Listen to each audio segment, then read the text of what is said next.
How quick it would be, that will decide how quick the election will be. সংস্কার কম বেশির শর্ত দিয়ে অন্তর্বর্তী সরকারের দিক থেকে ঘুরে ফিরে বারবার বলা হচ্ছে আগামী ডিসেম্বর থেকে জুনের মধ্যে হতে পারে জাতীয় সংসদ নির্বাচন। কিন্তু জুন পর্যন্ত সময় দিতে নারাজ বিএনপি। দলটির দাবি, সংস্কারের জন্য নির্বাচন বিলম্ব করার কোনো কারণ নেই। ডিসেম্বরের মধ্যে তারা নির্বাচন চায়। এই দাবি আদায় না হওয়া পর্যন্ত তারা সরকারকে চাপে রাখার কৌশল নিয়েছে।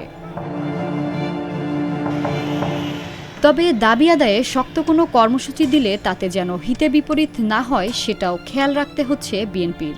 সরকার চাপে থাকবে, কিন্তু তা কোনো ক্ষতির কারণ হবে না এমন কর্মসূচির কথাই ভাবা হচ্ছে।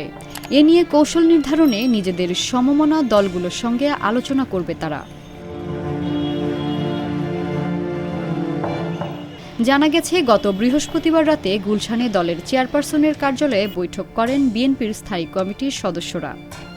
বৈঠকে প্রধান উপদেষ্টার সঙ্গে সাক্ষাৎ এবং জাতীয় ঐকমত্য কমিশনের সঙ্গে বৈঠক নিয়ে আলোচনা হয়। এর পাশাপাশি আরও নানা বিষয়ে আলোচনা হয়। অন্তর্বর্তী সরকার রাষ্ট্রীয় পরিচালনার দায়িত্ব নেওয়ার পর থেকে জাতীয় সংসদ নির্বাচন অনুষ্ঠানে সুনির্দিষ্ট একটি রোডম্যাপ চেয়ে আসছে বিএনপি। এই দাবির সঙ্গে একাট্টা রয়েছে বিএনপির সমমনা দলগুলো।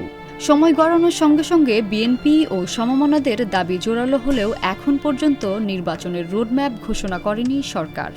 উপরন্তু নির্বাচন অনুষ্ঠান নিয়ে সরকারের কোনো দায়িত্বশীল ব্যক্তিসহ অনেকের বক্তব্যে বিভ্রান্তি সৃষ্টি হয়েছে।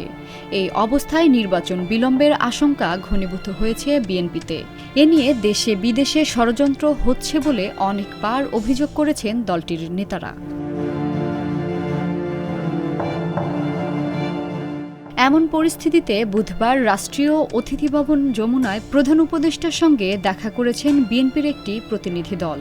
দলটির পক্ষ থেকে বলা হয়, নানাজনের নানা বক্তব্যে জাতীয় নির্বাচন নিয়ে যে ধোঁয়াশা সৃষ্টি হয়েছে সে বিষয়ে পরিষ্কার হতেই প্রধান উপদেষ্টার সঙ্গে দেখা করেছে বিএনপির প্রতিনিধি দল। ওই সাক্ষাতে চলতি বছরের ডিসেম্বরের মধ্যে নির্বাচন অনুষ্ঠানে সুনির্দিষ্ট রোডম্যাপ চাওয়া হয় দলের পক্ষ থেকে। বিপরীতে সুনির্দিষ্ট সময় উল্লেখ না করে আবারও চলতি বছরের ডিসেম্বর থেকে আগামী বছরের জুন পর্যন্ত সময়ের মধ্যে নির্বাচন অনুষ্ঠানের কথা বলা হয়েছে সরকারের পক্ষ থেকে। প্রধান উপদেষ্টার সঙ্গে বৈঠক শেষে হতাশার কথা জানান বিএনপির মহাসচিব মির্জা ফখরুল ইসলাম আলমগীর। তিনি বলেন, নির্বাচনে সুনির্দিষ্ট দিন তারিখ না দিয়ে চলতি বছরের ডিসেম্বর থেকে আগামী বছরের জুনের মধ্যে নির্বাচন শেষ করার কথা বলেছেন প্রধান উপদেষ্টা। আমরা এই বক্তব্যে একেবারেই সন্তুষ্ট নই। বিএনপির দাবি অনুযায়ী ডিসেম্বরের মধ্যে নির্বাচন অনুষ্ঠিত না হলে দেশ বিপর্যয়ের দিকে যাওয়ার শঙ্কার কথাও বলেন তিনি। মির্জা ফখরুল বলেন, আমরা পরিষ্কার করে বলেছি যে ডিসেম্বরের মধ্যে নির্বাচন যদি না হয় তাহলে দেশে যে রাজনৈতিক পরিস্থিতি, অর্থনৈতিক পরিস্থিতি এবং সামাজিক পরিস্থিতি হবে সেটা আরও খারাপের দিকে যাবে এবং সেটা তখন নিয়ন্ত্রণ করা বেশ কঠিন হবে।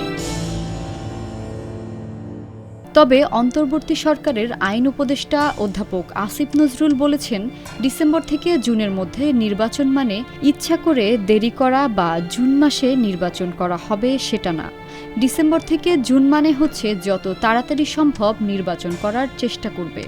ডিসেম্বরে সম্ভব হলে ডিসেম্বরে, জানুয়ারিতে সম্ভব হলে জানুয়ারিতেই নির্বাচন হবে বলে বিএনপিকে বোঝানো হয়েছে।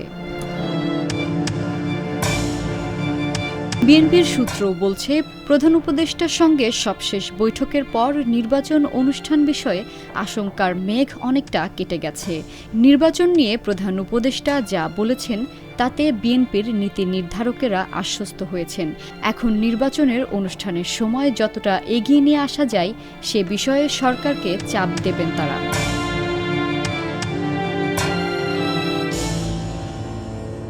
নাম প্রকাশ না করা শর্তে বিএনপির দায়িত্বশীল একাধিক নেতা বলেছেন, নির্বাচন অনুষ্ঠানে প্রধান উপদেষ্টার বক্তব্যে বিএনপি আশ্বস্ত হলেও এখনও বিভিন্ন মহলে ষড়যন্ত্র অব্যাহত রয়েছে। নির্বাচন বিলম্ব হলে অনেকের সুবিধা হবে, তারা নির্বাচন বাধাগ্রস্ত করতে পারে। তাদের দিক থেকে নির্বাচন বিলম্ব করতে সরকারের ওপর এক ধরনের চাপও আছে।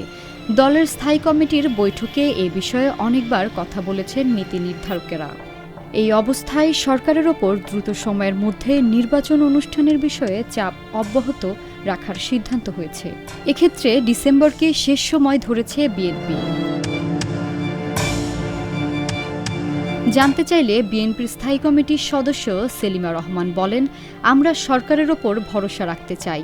দেশকে গণতান্ত্রিক ব্যবস্থায় ফেরাতে দ্রুত নির্বাচনের মাধ্যমে তারা জনগণের সরকার প্রতিষ্ঠা করবেন। এটাই আমাদের প্রত্যাশিত সেই নির্বাচন বিলম্ব হলে দলীয় ফোরামে আলোচনার মাধ্যমে অবস্থা বুঝে ব্যবস্থা নেওয়া হবে।